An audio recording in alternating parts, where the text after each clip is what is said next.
In this video, I'm going to show you how to remove light boxes on Wix. Let's get started. So as of right now, I am here on my Wix website editor. And what I need to do is I just need to click on this right here on the sidebar menu. Just click on the pages and menu right here, which is this icon specifically. So just click on that.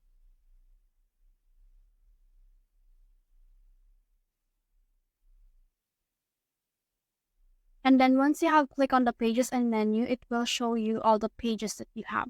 So from there, you can see the light boxes. So just click on light boxes right there. And then in here, you can see the light boxes that you have.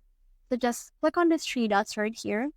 Then once you have clicked on that, you can see what it looks like on your page. So from in there, click on the three dots, click on delete right here. Then once you have clicked on that, click on delete again.